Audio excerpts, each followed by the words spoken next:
I'm Dr. Jim Chan, naturopathic physician. Well, the initial is really ND, not MD. Anyways, some people call me Jimmy.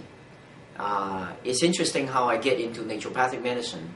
In fact, my father, grandfather, and great-grandfather, they were all practitioners of medicine, but of traditional Chinese medicine.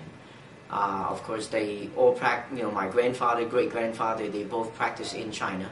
And my father practiced in Hong Kong.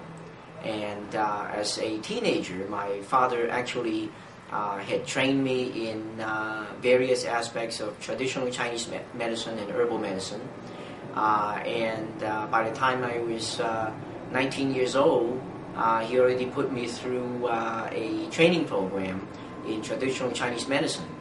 Except back then, of course, I didn't like the idea of traditional Chinese medicine, the fact that they only talk about yin and yang, and I thought it was kind of some sort of a superstition.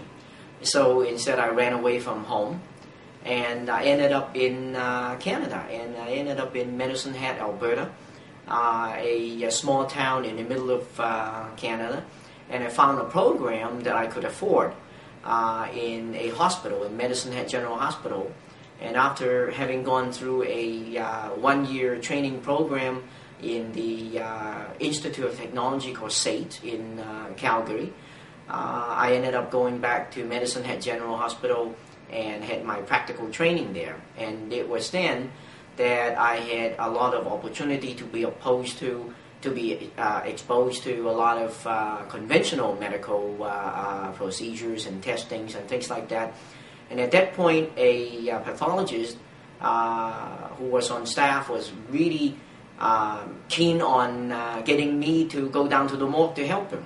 So I ended up doing a lot of autopsies back then, and that was a lot of fun. So, in fact, I was all gung-ho to say, hey, I'm, instead of doing anything that's traditional medicine, which I didn't think had any validity, I was all enthusiastic into going into conventional medicine. And in fact, being a medical technology did not satisfy my desire for knowing what's going on, so I ended up enrolling in a program in biochemistry in Simon Fraser University in Vancouver. And at the same time, I worked part-time in a hospital, in Peace Arch Hospital. And interestingly enough, nobody else wanted to work the odd shift, so I ended up working, literally being on call 24 hours a day for 4 days a week. And I had to get up first thing in the morning, every morning, to draw blood from these wonderful patients.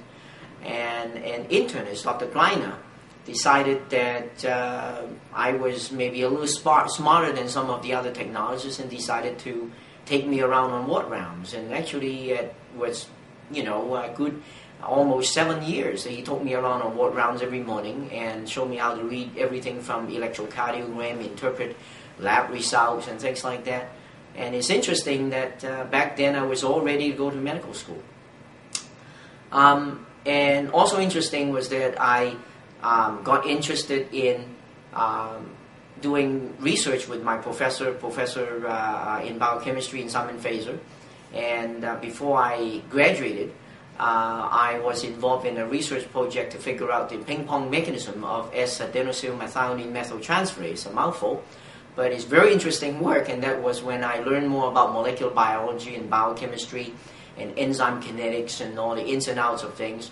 And I came across something that was quite interesting that I thought maybe I wanted to look into it, and I got a President's Grant to do research in ginseng.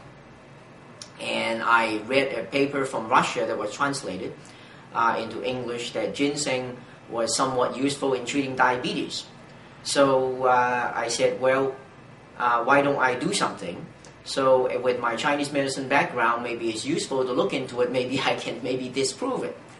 So turned out that I got this research grant, and I constructed a bilayer lipid membrane, and I extracted fractions of so-called ginsenoside from ginseng and look at its effect on the transport of glucose across the bilayer lipid membrane that was artificially constructed. And my goodness, I found positive results, and it got me really interested into maybe looking into other herbs However, at that point, I was ready to either go on to a PhD program because my professor managed to put my name on this paper that was published, and also perhaps to go into medical school.